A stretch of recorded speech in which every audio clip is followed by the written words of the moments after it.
मैं एक वीडियो में यह बता चुकी हूँ कि कैंसर की प्रथम अवस्था में कैसे पहचानें या कैसे क्या टेस्ट करवाएं जिससे प्रथम अवस्था का ज्ञान हो और जल्दी से जल्दी उसका इलाज संभव हो। लेकिन मुझे लगता है कि मुझे इन बातों पर ज़्यादा आपको जानकारी देनी चाहिए कि आपको कैंसर हो ही नहीं, आप कैंसर से कैसे बचे रहें या कैंसर होने की जो संभावना किन लोगों को ज़्यादा होती है, उन्हें क्या क्या ध्यान देना चाहिए, क्या क्या सावधानियां बरतनी चाहिए ताकि भविष्य में कैंसर ना हो। तो पहले जानते हैं कैंसर होता क्या है।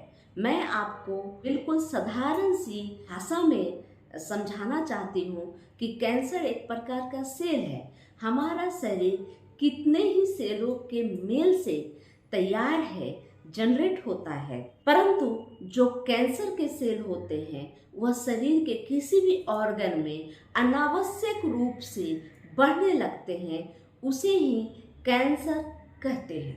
कैंसर अमूमन कैसे होता है इसका पूर्ण ज्ञान तो अभी तक कुछ भी नहीं हो पाया है।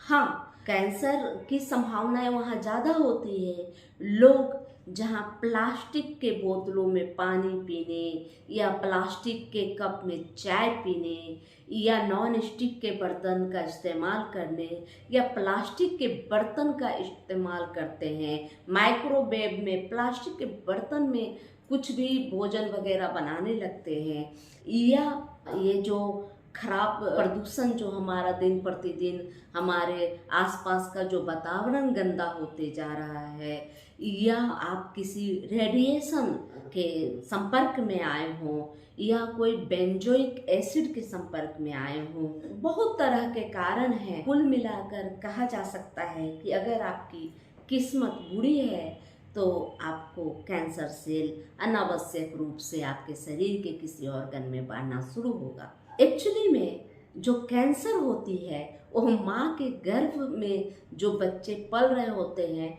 वहाँ से ही स्टार्ट होना शुरू हो जाता है। प्रतिदिन हम लोग के शरीर में कैंसर के सेल आते हैं और समाप्त हो जाते हैं। चूँकि हमारी इम्यूनिटी जब स्ट्रॉन्ग होती है तो वह सेल अनावश्यक रूप से हमारे शरीर में नहीं पनपते।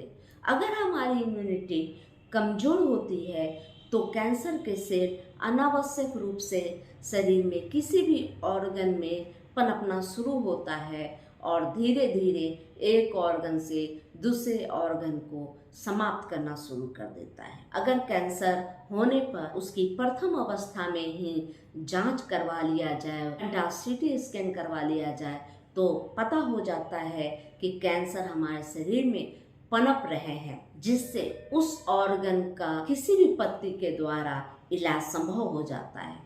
लेकिन जब कैंसर अन्य ऑर्गनों को भी नष्ट करने लगता है तो यह किसी भी पद्धति के द्वारा इलाज उसका संभव नहीं है। हाँ, कुछ दिन उसे थोड़ा जो जिंदगी है वो थोड़ी सी लंबी की जा सकती है, लेकिन बचाया नहीं जा सकता कैंसर के प्रकोप से। कैंसर प्रतिदिन हमारे शरीर में किसी न किसी रूप से आ रहे हैं, लेकिन हमारी इम्यूनिटी जब कमज़ोर है तो कैंसर हम पे हावी हो जाता है। इसलिए अच्छी बात यह है कि सभी व्यक्ति को अपनी इम्यूनिटी पावर स्ट्रॉन्ग करनी चाहिए। अगर इम्यूनिटी आपकी अच्छी है तो संभवतः आपको कैंसर नुकसान नहीं पहुंचा सकता। सबसे बड़ी चीज़ कि अगर बहुत से आजकल हमारे भारत के बहुत सारे लोगों में पता चलता है कि विटामिन B12 की कमी हो गई है या विटामिन D की कमी हो गई है, तो यह जो विटामिन और मिनरल की अगर शरीर में कमी होना शुरू हो जाए तो संभवतः आपकी इम्यूनिटी कमज़ोर हो रही है। जब आपकी इम्यूनिटी कमज़ोर हो रही है तो किसी न किसी रूप से आपको कैंसर धीरे धीरे कैंसर के सेल आप पर हावी होने लगेगी। इसलिए आप हमेशा कोशिश करें कि आपकी इम्यूनिटी कमज़ोर नहीं हो, आपके शरीर में जितनी विटामिन की ज़रूरत है वह पर्याप्त मात्रा में हो। हाँ, यह भी बात ज़रूरी है कि अगर आपको किसी भी विटामिन की कमी हो गई है तो आप विटामिन की कमी को पूरा करने के लिए अलग से कोई सप्लीमेंट लेना शुरू करते हैं। यह और भी नुकसानदेह होता है हमारे शरीर के लिए और हमारी इम्यूनिटी उससे और भी कमज़ोर होती है। हाँ, ये बात ज़रूर है कि वो विटामिन बी की कमी या विटामिन डी की कमी सप्लीमेंट से आपको मिल जा रहा है, लेकिन जब आपकी इम्यूनिटी जो है वह कहीं न कहीं और डैमेज होने लगती है, क्योंकि उन्हें सप्लीमेंट आपको मिलता है तो हमारा शरीर सुस्त हो जाता है कि चलो मुझे सप्लीमेंट के द्वारा मिल जाएगा आसानी से।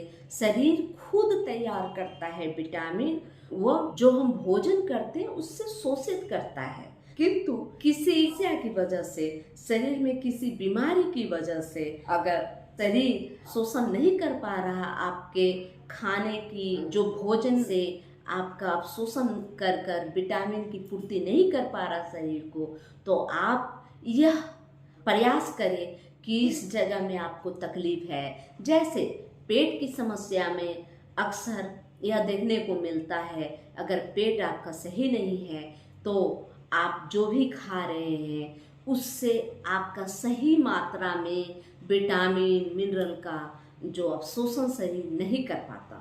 ऐसी स्थिति में आप पेट का इलाज करवाएं और जितनी जल्दी हो सके, और उन समस्याओं के निदान के साथ ही आप अपने पेट को सुरक्षित कर सकते हैं। होम्योपैथी एक सुगम सुरक्षित पद्धति है, आप इसका इस्तेमाल करें अपने पेट की या अपने शरीर की समस्त बीमारियों को लेकर, ताकि आपका शरीर खुद ही विटामिन का अवशोषण आपके खाद्य पदार्थ से करना शुरू कर दे और आपको आपकी इम्यूनिटी के साथ साथ आपको किसी भी प्रकार घातक बीमारी से बचाए रखे।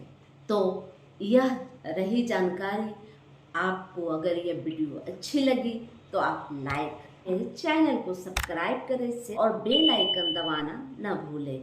और मुझसे आपको आगे क्या जानकारी चाहिए इसके लिए आप कमेंट जरूर करें, शेयर करें, मैं आपको अच्छी अच्छी जानकारियाँ दे सकूं। धन्यवाद। जय हिंद, जय भारत।